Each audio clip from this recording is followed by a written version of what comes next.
जाऊया थेट नागपूरमध्ये। खरं तर नागपूरमधले आपले प्रतिनिधी आपल्या सोबत या ठिकाणी जोडले गेलेले आहेत। ज्ञानेश्वर, तुम्ही जर टीव्ही स्क्रीनवर आता जर पाहत असाल प्रेक्षकांकरता, तर आपले मेगा सिटीतले सगळे प्रतिनिधी आपल्याला मुंबई असू दे, पुणे असू दे, नागपूर असू दे, इथून आपल्याला अपडेट देत आहेत।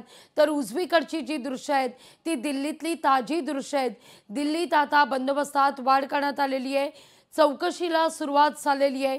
ही घटना कशी घडली, का घडली, कोण आहे यामागे, या सगळ्या संदर्भात आता पुन्हा एकदा तपासाला वेग येताना दिसतोय। ही दृश्य सातत्याने आम्ही तुमच्यापर्यंत पोहोचवत आहोत। दिल्लीतली देखील थेट जाते आता नागपूरला आपले प्रतिनिधी ज्ञानेश्वर यांच्याकडे। ज्ञानेश्वर, आपण पाहतोय दिल्लीतल्या या घटनेनंतर नागपूरमध्ये देखील बंदोबस्तात वाढ करण्यात आलेली आहे। नागपूर एअरपोर्ट असू दे किंवा RSSचं मुख्यालय, या ठिकाणी देखील बंदोबस्तात वाढ आहे।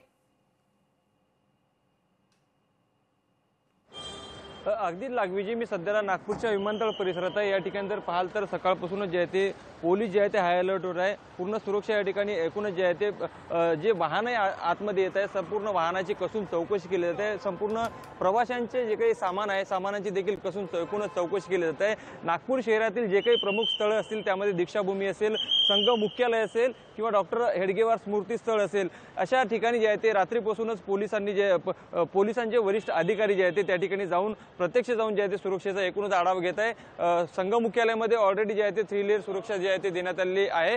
मात्र एकूणच पाहायला गेलं तर दिल्लीमध्ये जी घटना घडली त्यानंतर कुठं ना कुठेतरी ह्या सुरक्षेला जे आहे ते अलर्ट करण्यात आलेलं आहे। आणि सोबतच आपण संरक्षण मंत्रालयाचे काही आस्थापने देखील जे आहे ते नागपूर शहरामध्ये जे आहेत, त्यामुळे त्या परिसरामध्ये देखील पोलिसांचा मोठा बंदोबस्त एकूणच जे आहे ते काल दिल्लीत झालेल्या घटनेनंतर जे आहे ते एकूणच वाढवण्यात आले आहे। आणि सध्याला विमानतळ परिसर जर पाहाल तर प्रत्येक प्रवाशाची जे आहे ते कसून चौकशी करून जे आहे ते आतमध्ये सोडलं जात आहे। तर वाहनं जी काही येत आहेत सध्याला जे आहे ते विमानतळ परिसरामध्ये त्याची देखील कसून एकूणच जे आहे ते चौकशी केली जाते। त्यामुळे एकूणच जर पाहायला गेलं तर नागपूर शहर पोलीस असेल, त्याचबरोबर नागपूर ग्रामीण पोलीस असेल, यांच्याकडून रात्री जे आहे ते नागरिकांना आव्हान करण्यात आलेलं होतं। जे संवेदनशील भाग असतील त्या संवेदनशील भागामध्ये मोठ्या प्रमाणात पोलिसांचा बंदोबस्त आहे। आणि नागरिकांना देखील आवाहन करण्यात आलेले आहे की काही वस्तू जर आपल्याला जे आढळून जर आली तर पोलिसांना थेट जे आहे ते संपर्क करा।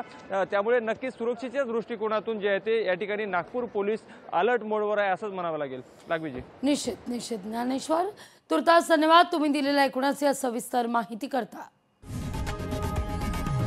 लोकशाही मराठी ऐका, पहा, जागरूक रहा।